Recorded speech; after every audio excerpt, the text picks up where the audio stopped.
The scorching heat of Tatooine seemed to intensify the gleam in the boy's eyes as Qui-Gon Jinn approached. There was something strange about that boy.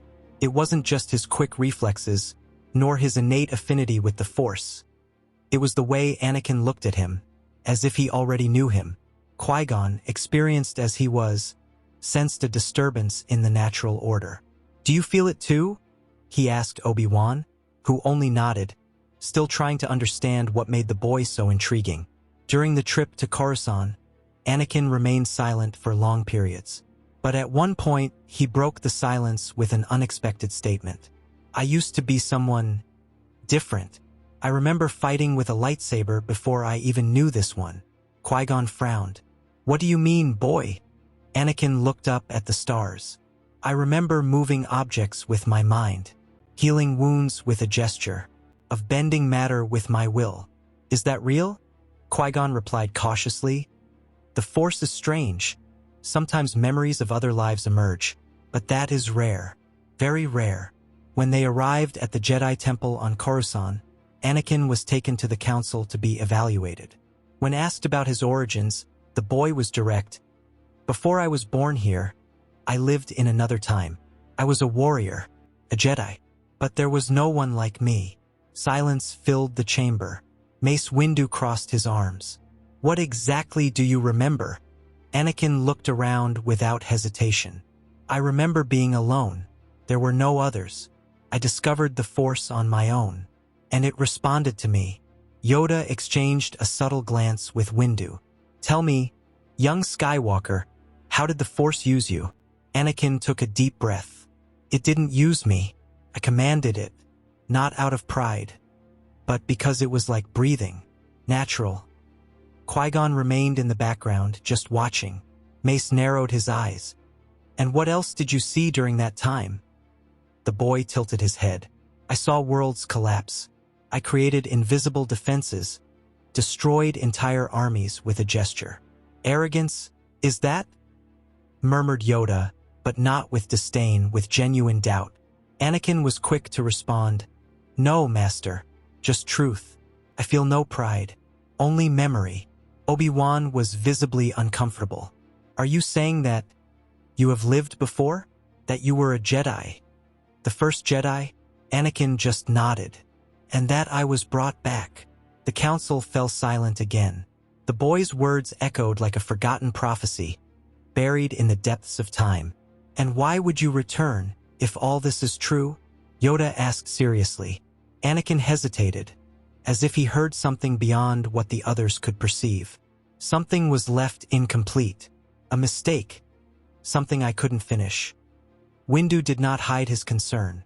"Are you telling us that the Force brought you back?" Anakin nodded. "I didn't ask for it. I just woke up."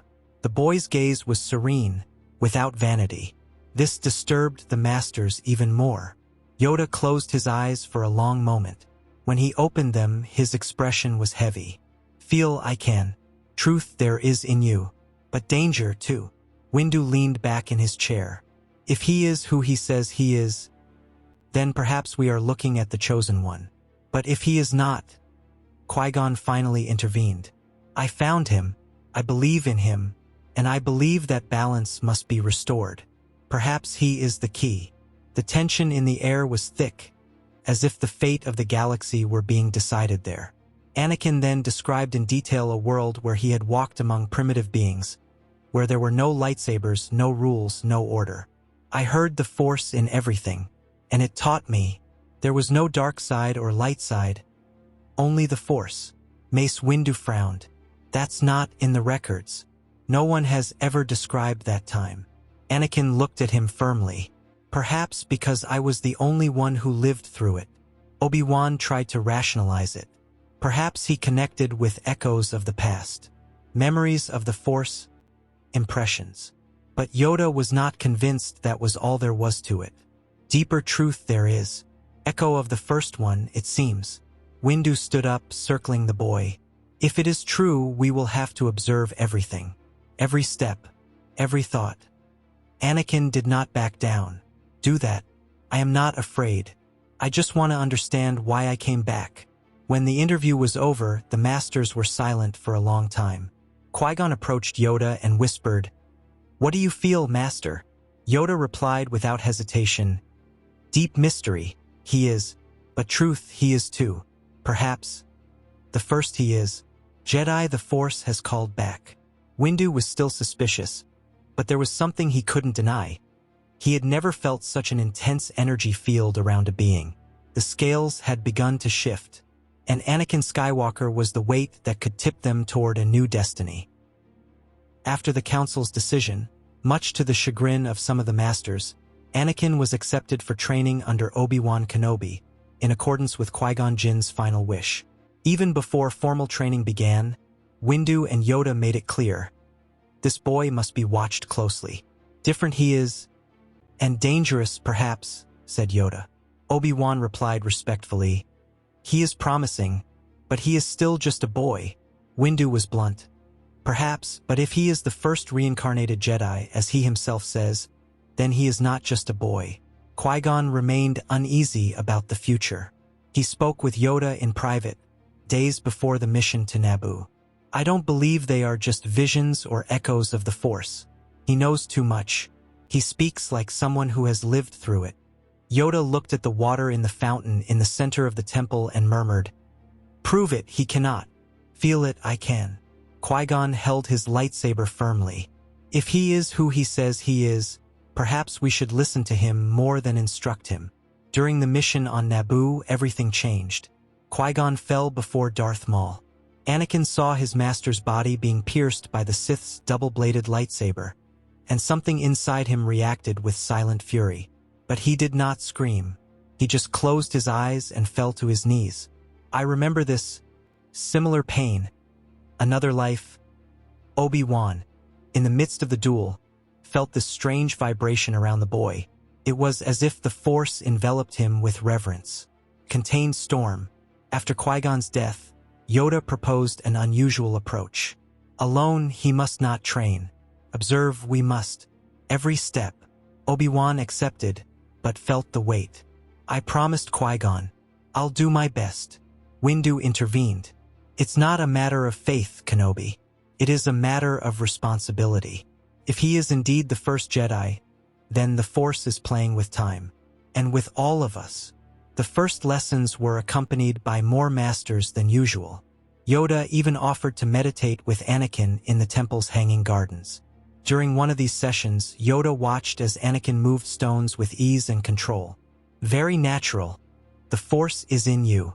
Anakin, his eyes still closed, replied, It's as if it has always been here, waiting for me. Yoda muttered to himself, Or it has always been in you. Windu, on the other hand, remained more skeptical. After a lightsaber exercise in which Anakin effortlessly disarmed a Padawan 3 years his senior, he took Obi-Wan aside. He's not learning. He's remembering. Obi-Wan crossed his arms. Do you really think that's possible? Windu replied seriously, We have seen echoes of past lives, yes, but this is different. It's as if he's reconnecting with something very old. The Force seemed to resonate differently around Anakin. In a premonition test, he accurately predicted an accident in a hangar before it happened, saving 2 lives. The Masters were silent at this feat. Anakin simply said, I just heard the Force cry out, like it used to. Before. Yoda put his hand to his chin. Before, he says. But how long ago, really? Doubt grew, but with it, reverence. One night, Yoda invited Anakin to a deep meditation in the lower chambers of the temple, where few went. There, among ancient statues and forgotten symbols, Yoda asked, See you saw, feel you felt. But remember, why can you? Anakin looked at the Master. Because I didn't forget. The Force didn't let me forget. It brought me back for a reason. The old Master closed his eyes, concentrating. Makes sense, but carries risk. Obi-Wan began to notice that Anakin not only mastered techniques with ease, he also intuited the flaws in the Jedi methods themselves. During a diplomacy class, Anakin suggested approaches that even experienced masters had not considered. Why don't we face fear with understanding instead of avoiding it, he said. The masters looked at each other. Fear leads to the dark side, replied Windu. Anakin replied, perhaps leading to the dark side is a consequence of not facing it head-on. In the temple corridors, the apprentices began to respect him more intensely than usual. He was not arrogant, but his presence was imposing. Even the elders noticed that something about him was unusual. When he passes by, it's as if the Force pays attention, Plo Koon said to Yoda. Yoda replied solemnly, perhaps it pays attention to its oldest son. In the council chamber, Windu gathered the masters to discuss what they were witnessing. What do we do if he really is the first Jedi? How do we guide someone who has walked the path before we even existed? Yoda was clear. Guide we must not. Company, yes. Chosen he may be. Or return of something greater. The weight of those words reverberated off the stone walls. And even Obi-Wan, who had previously doubted, began to realize. He was not training a boy. He was helping to remember a master. The Jedi Temple on Coruscant had never witnessed such rapid development in a Padawan. Even as a child, Anakin had mastered techniques that took years to learn. During one of the lightsaber training sessions, the instructor had to pause the activity. He anticipates every move as if he's faced it 1,000 times before. He murmured, visibly impressed. Obi-Wan watched from a distance, realizing that his role as a master was perhaps becoming that of a mere conductor, rather than a guide. Anakin was silent during training. His concentration was so intense that at times he seemed absent, as if he were tuned into something far beyond that place. During a force control exercise, he gently lifted a wounded creature, stabilizing its body and healing some of its injuries. The masters, who were watching in secret, could not hide their amazement. Heal. Without training, he does, Yoda murmured. He already knew, or remembered. The boy not only learned, he taught. During discussions about Jedi ethics, Anakin offered profound insights into balance and compassion, proposing interpretations of the Force that did not even exist in the temple texts. Windu confronted him once. Where do you get these ideas? Anakin replied firmly, I don't. I remember.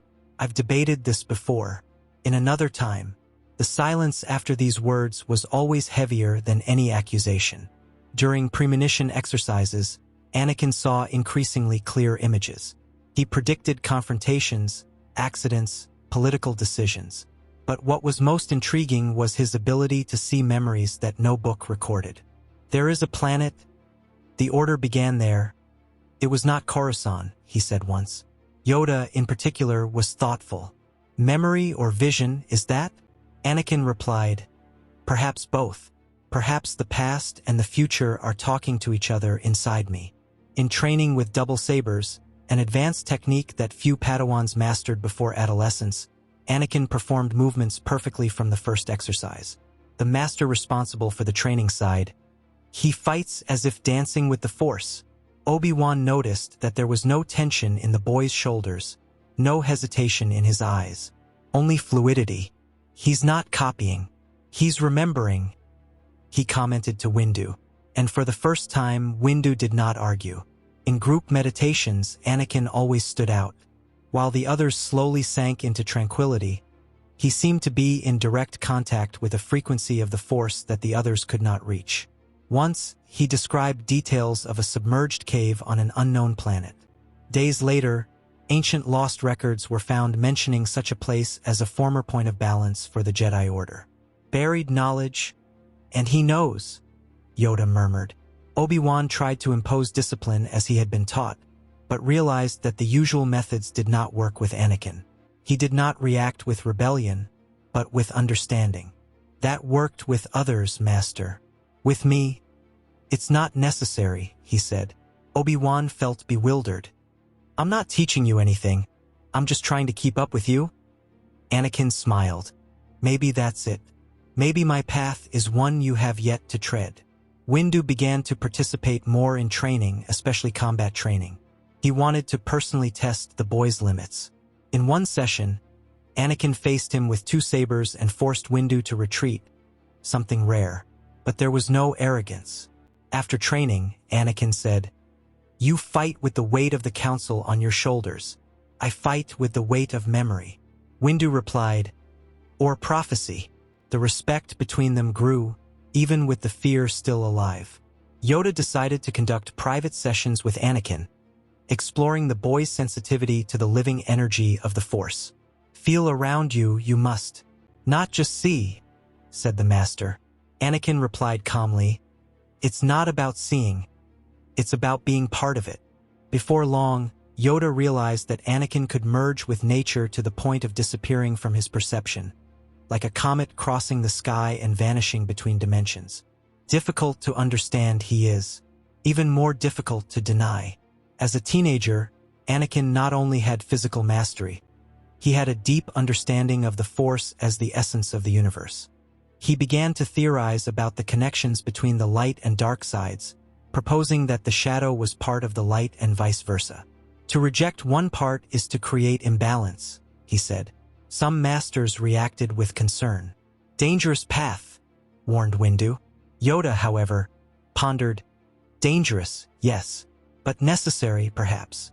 In smaller missions, Anakin already acted as a natural leader. Once, he led a group of Padawans on a rescue mission and managed to save all the hostages without using violence. When asked how he knew the exact location where they were hidden, he replied, they showed me.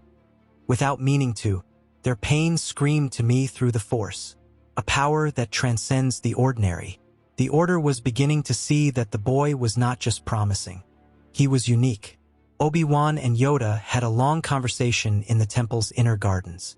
He's not just strong. He transforms the very air around him, said Obi-Wan. Yoda replied with his eyes closed. First he may be, or last. Reunion of lost times, perhaps. Obi-Wan asked, are we ready for this? Yoda opened his eyes.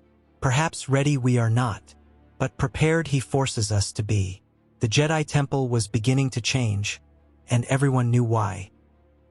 Years passed, and Anakin became a young Jedi whose presence in the temple was compared to that of a beacon. The Padawans admired him, the knights respected him, and even the masters were silent in the face of his growing mastery of the Force. One morning, during meditation, Anakin felt something break inside him, the echo of a distant but familiar pain. He rose suddenly and went to Yoda. My mother. Something is about to happen.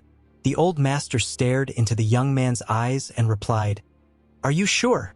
Anakin nodded. The Force cries out. Instead of denying the request, Yoda made an unusual decision. Accompany you I must. Control you have. I trust. In silence, they set off together for Tatooine. The journey was brief but filled with silence. Yoda watched Anakin's calm expression and thought to himself, feelings he has, but control too. When they arrived on the desert planet, they followed Anakin's instinct, which led them directly to the Tusken camp. When they arrived, the Sand People's attack was about to happen. Anakin's mother's screams echoed among the rocks, but there was no violence yet. Anakin raised his hand, and a wave of energy swept over the Tuskens, paralyzing them. Then he walked toward them, his eyes serene. You are afraid. You do not understand. Take her back, and no one will be hurt. The tribe leaders, overcome by a mixture of respect and terror, obeyed. Shmi was freed without a blade being raised. Yoda watched everything with wide eyes. Anger, in him there was none, nor hatred, only light. When they returned to the ship, Anakin simply said, the past wanted to repeat itself, but this time I was ready. Shmi was taken to a Republic medical center. Anakin embraced her and, for the first time, smiled without a shadow. Yoda recorded this as a milestone. Greater control I have never seen. He confessed to the council later. Soon after, the events of Geonosis unfolded. Obi-Wan had been captured, and Anakin was sent on a rescue mission with Padme. But plans changed when Yoda joined them. Test something I want, said the Master. During the confrontation with Dooku, it was Anakin who stepped forward. Stay with me, Master Yoda, he asked, but let me speak with him first. Dooku, upon seeing him, recognized something. You are different. The battle was quick but memorable. Dooku attacked with his mastery of Makashi, but Anakin dodged with frightening ease. In an instant, he disarmed the Count with a force spin, and before he could react, he launched a wave of bright lightning bolts, similar to those of the dark side, but golden in color. Dooku fell to his knees, dazzled but unharmed. Anakin approached him and said, "You were Qui-Gon's master. I will not destroy what remains of his memory." Yoda arrived shortly thereafter and saw the scene. Dooku on his knees, Anakin standing, his hands down, no anger in his eyes. "Mercy you have chosen?" asked Yoda. Anakin replied, "It is not mercy, it is clarity. He made a mistake, but hatred does not correct the mistake." Yoda stared at the Count, who bowed his head. "He is not afraid," murmured Dooku. "He is what we all should have been." The return to Coruscant was silent but filled with admiration. The council met immediately. Windu began, "Dooku has been defeated, without unnecessary violence, without internal conflict. He mastered everything." Obi-Wan reported, "I felt as if time bent around him. No Jedi has ever had that kind of control." Yoda was silent for several seconds. "No more doubt there is. The balance, he is." During a later meeting, Anakin was called upon to report on his experience. He spoke without pride, but with firmness. "Every move was natural. I didn't have to think. I just acted, as if it had all happened before." Windu looked at him with more respect than ever. "Do you know what that means?" Anakin nodded. "That maybe I'm not here to learn, but to remember and teach." Padme, now pregnant, also began to notice that something in Anakin had completely changed. "You seem calmer, as if you were complete," she said. Anakin replied, looking at the sky of Coruscant, "Because I am. Something has closed inside me, like a cycle."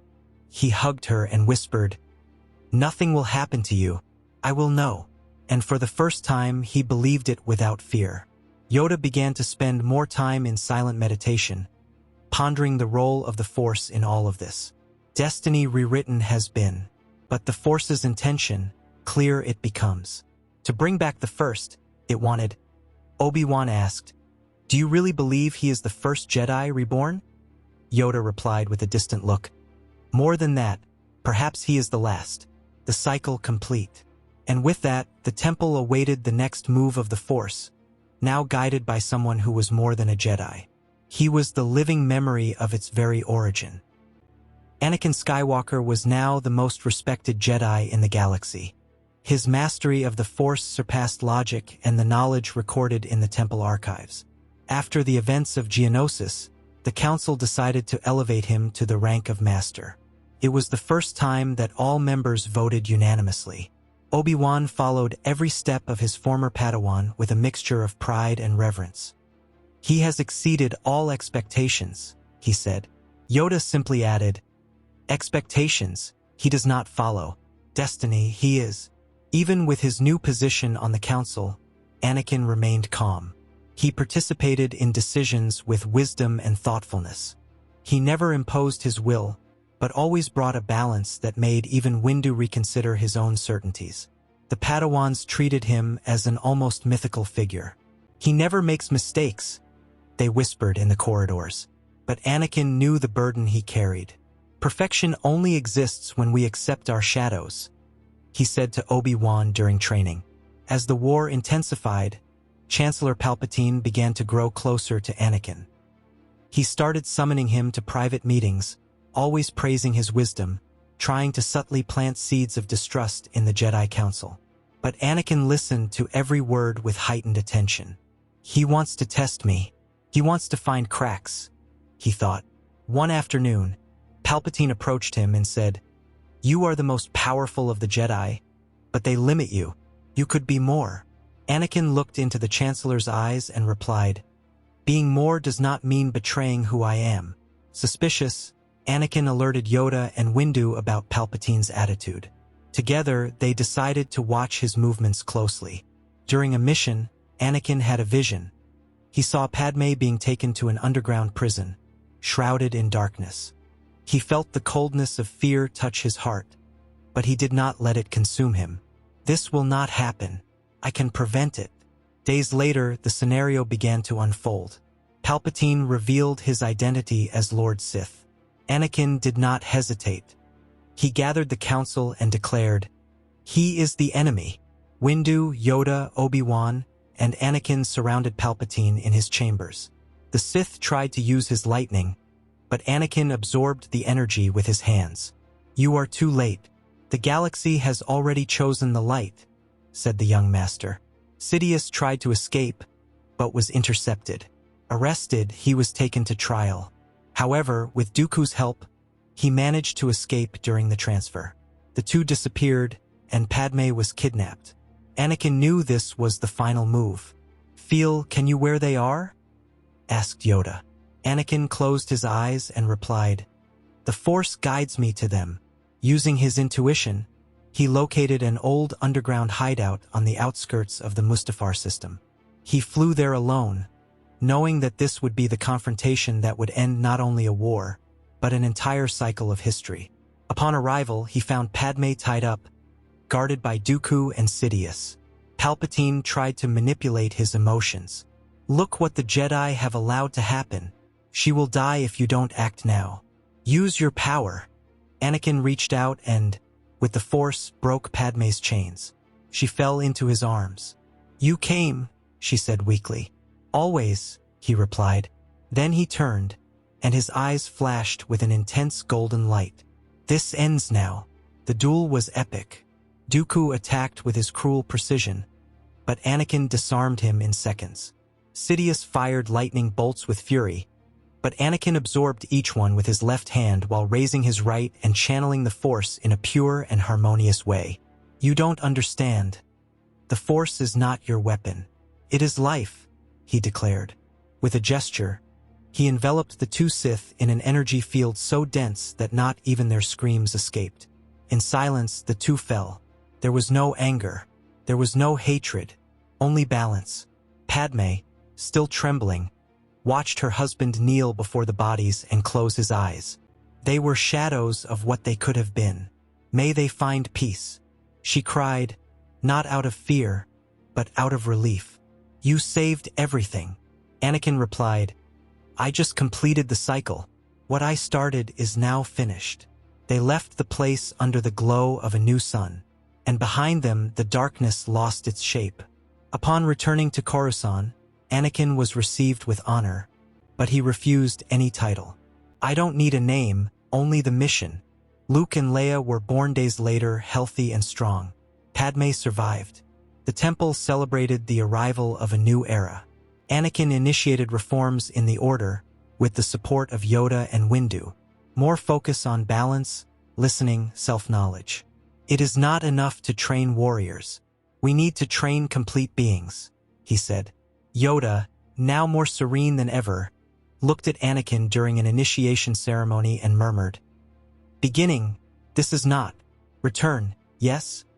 Obi-Wan approached and said, "You changed everything?" Anakin smiled. "I didn't change. I just remembered who I was."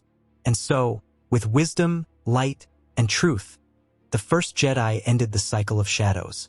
And once again, the path of the Force began.